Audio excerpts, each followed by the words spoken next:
Welcome back, folks. Butch and Sunny are moments away from coming home, Wow. and their parachutes have already been deployed. That is amazing. Isn't it? A breathtaking Live shot. pictures right now. Jono Kersley is watching on from LA. Jono, it's all gone pretty smoothly thus far. The most dangerous part is out of the way, re-entry, where the temperature could have got up to 1,850 degrees Celsius. All went fine about 90 seconds or so ago.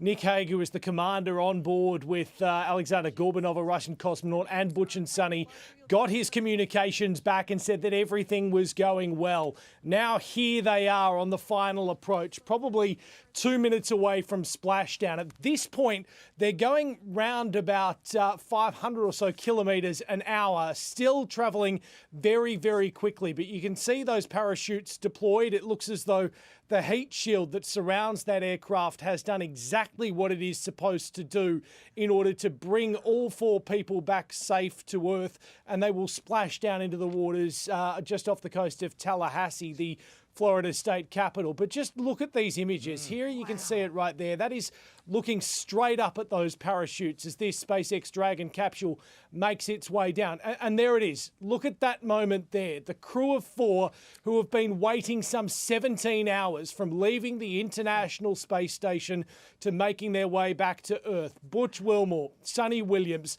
286 days in space. It was supposed to be 9, but now they are just moments away from being back on Earth, and soon, perhaps in the next few hours, back in the arms of loved ones and family who have waited so long. But just look at this. Look at how far the technology has come. Think back to the days of the Apollo landings, the space shuttle landings, returning back to Earth. This much different, but we have seen almost every angle from the moment it essentially entered that re-entry moment. Everything, every aspect of this return, from the moment it undocked some 17 hours ago to this moment you are about to see here, has gone, according to NASA and SpaceX, just about to plan. We will hear from officials at NASA very shortly, but just put yourself in the minds of Butch and Sunny. 286 days in space, and here they are. There they are, alongside Nick Hague and Alexander Gorbanov,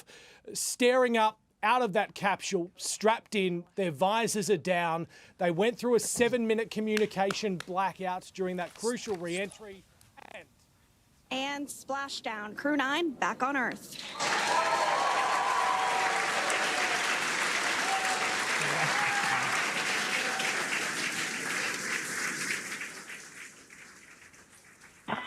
And SpaceX Freedom, splashdown. Good main release. Copy, splashdown. We see main chutes cut. Nick, Alex, Butch, Sunny, on behalf of SpaceX, welcome home. What a picture. Perfect postcard landing. It is an amazing, what a ride. I see a capsule full of grins ear to ear.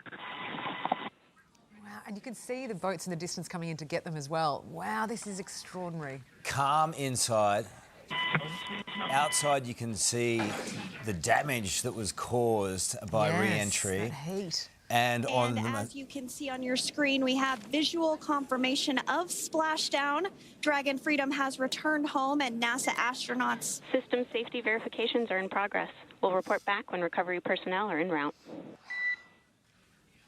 It looks like a lake out there. It does, doesn't it? Could have been more picturesque. And, we're in section 2 of 4.800 landing response.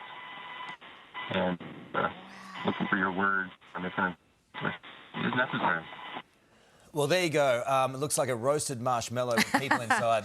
And what a magnificent outcome after all those days, more than 200, as Jono mentioned, to have that splashdown in calm oceans on a magnificent day. It is a magnificent, successful mission, this one. And extraordinary. You know, after going up there for a week, and spending an extra 280 days up there to come back to Earth, what a welcome home it is. Amazing. Look, Professor Alan Duffy is watching on while we're looking at these pictures.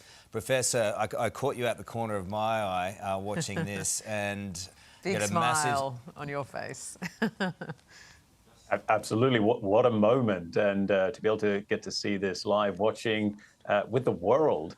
These incredible scenes. It's, a great start to our day and a wonderful end to their unexpectedly long trip in space, I think. It is extraordinary. 17 hours, right, this whole journey back down to Earth. I mean, that process itself and the heat that it reached, really, when it was reintegrating. I mean, talk us through that.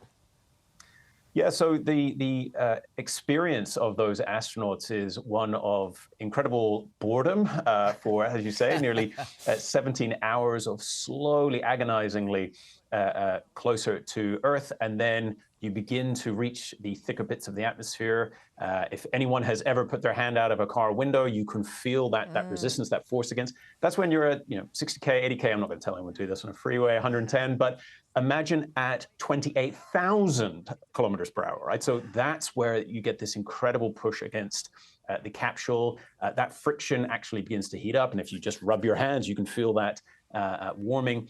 That's how you get to 16 or even 1800 degrees centigrade on the outside of the capsule. From their perspective, for about 2 minutes as they hit that thickest bit of the atmosphere and slow down most dramatically, they're going to see flames across the window. It is an extremely unnerving experience. It's a very violent experience. Essentially, it's the ultimate roller coaster I've heard some astronauts describe, and it's something I suspect they'll never forget. It's bobbing up and down like a burnt-out shuttlecock, isn't it? What is the process from here? It's so accurate where all these vessels were in relation to where they were going to land. It's just that part of it, the logistics part of it, to me, the mind boggles. Give us an idea of that and what happens now. Yeah, so in the coming few minutes, they'll have vessels dock beside. They'll get permission to blow the hatches, so they'll actually be able to have people come in and reach and help them. And that's the key, because they've now had 9 months of microgravity. Their muscles have wasted away. Their bones have even begun to significantly thin. They are very frail from the challenges of space. And as a result, they're going to struggle to get themselves out of the capsule. It's actually kind of dangerous. So they're going to be helped. So these astronauts who went up as marathon runners, the elite of the elite in terms of fitness, are going to have to be helped almost like an aged care kind of experience now, Alan, out of the capsule and into the spacecraft. We're just going to listen to the commentary now as they explain what's happening. The hypergolic fuel, which is necessary for on-orbit burns to maneuver the spacecraft.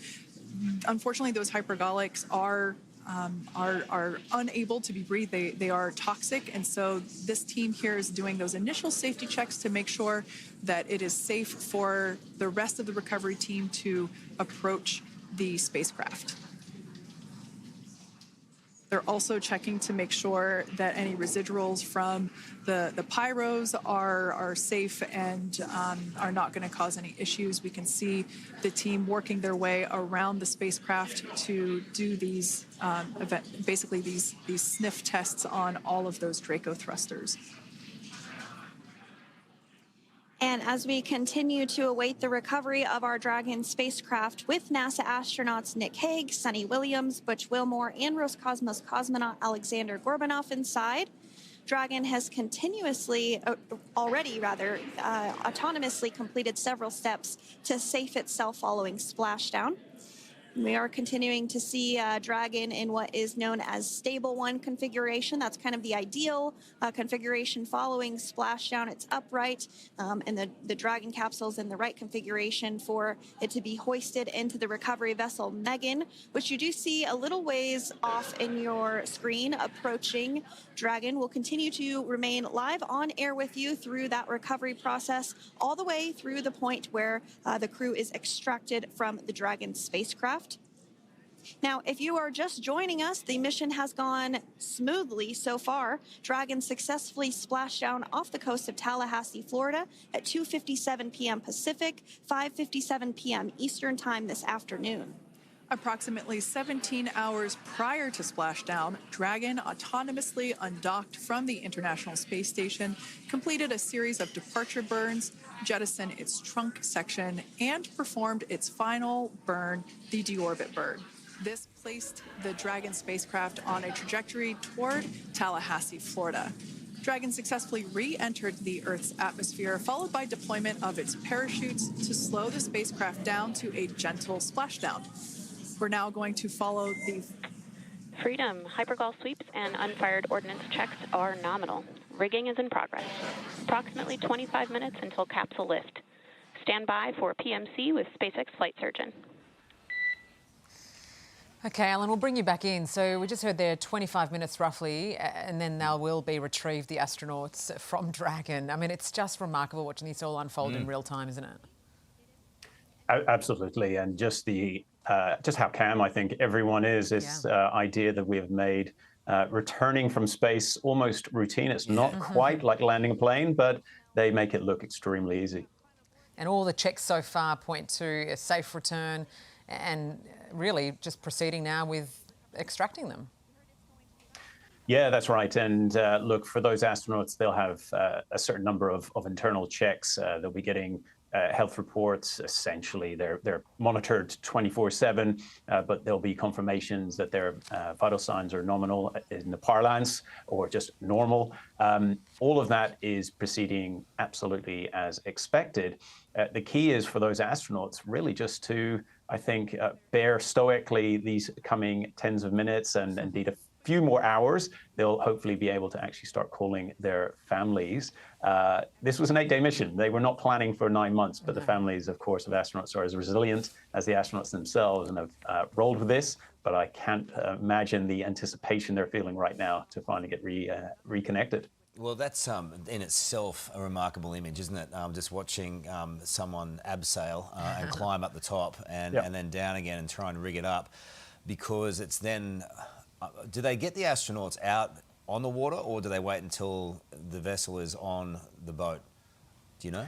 Yeah, so in this instance, they'll probably wait until they actually get the spacecraft on the vessel itself, just slightly easier.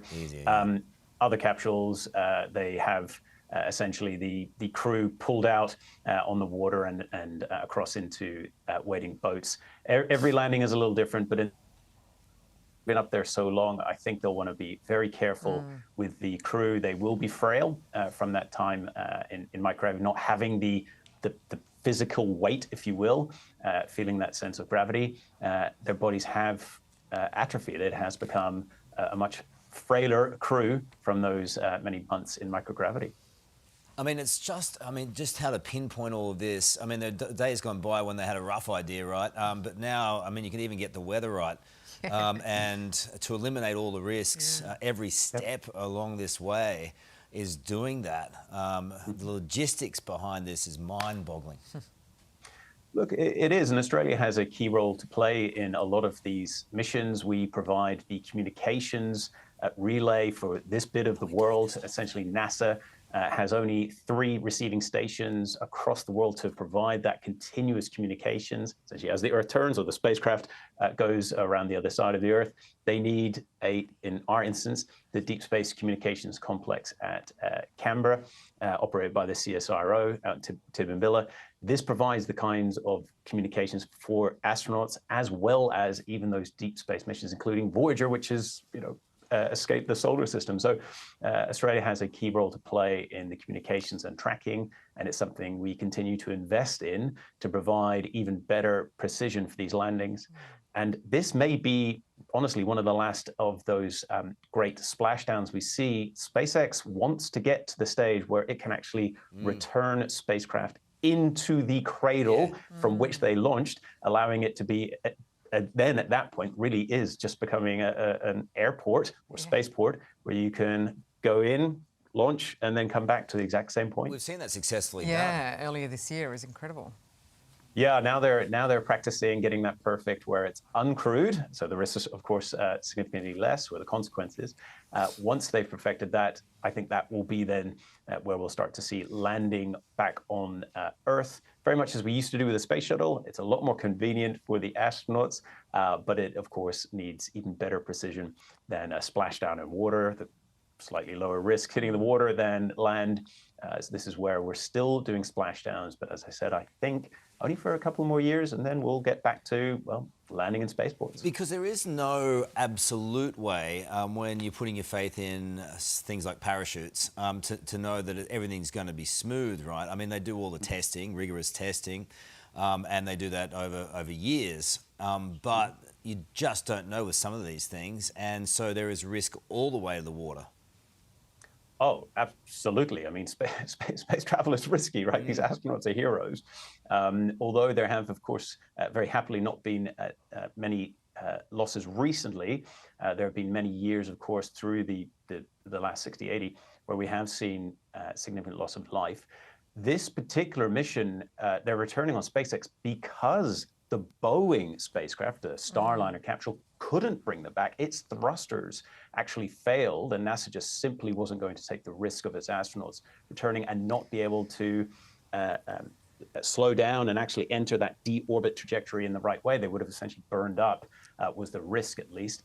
So they waited all of this extra time for a SpaceX mission to come and get them, which has a great track record. But again, there's always a risk when you're trying to come in from orbit. And that's a good point you make there, Alan, because while we're watching this kind of go down almost seamlessly, right, and then the retrieval and these astronauts reintegrated properly back on Earth, it's what happened up there that just really highlights that you have to be millimetre perfect here, because 8 days turning into 9 months is obviously not what they'd planned for. They were able to survive it, but it just speaks to the level of planning that goes into these kinds of operations, and then all the contingency plans you have to make and have to have in place for when it doesn't go according to plan, when it doesn't go right.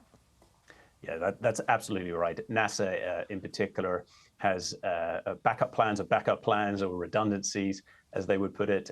In this instance, even the astronauts, they were awaiting their return on this Dragon mission. There was actually a capsule up there in an emergency that they could have evacuated the space station with, for example. So even though they were having to wait, there was always a backup plan to get them back if required, if an incident happened with the space station. And indeed, the fact that they had so much food and water and air to breathe was also a consequence of those redundancies, allowing them to have a longer presence on the space station, do more science missions, more experimentation, and just help out on this aging facility. And that was, I think, from their perspective, an incredible last mission. Don't forget, this is the last time they'll be up in space. So instead of 8 days, they got 9 months of that incredible view from orbit. It's just an incredible thing to be watching this. I'm not sure how far it is off the Florida coast. Do you have any idea? So it's roughly speaking about 100, 150 kilometers, give or take. I don't know the exact position of the splashdown. They don't want to be too close, because they don't, of course, want to risk actually hitting land. But they don't want to be too far away, of course, either, because they want to ensure it's in territorial waters. So there's a bit of a sweet spot, but they're very flexible. That's the advantage of splashing down in the ocean. You can really, it's very hard to miss the target in that sense. But 150 k's is not a small way off the coast. It's a bit more than your Saturday fishing journey. And there's some big vehicles, going to be required. I mean, it all kind of looks pretty small here, but it's, there's significant infrastructure there that far out, and the weather is just perfect for it. So I'm sure there's some planning around that.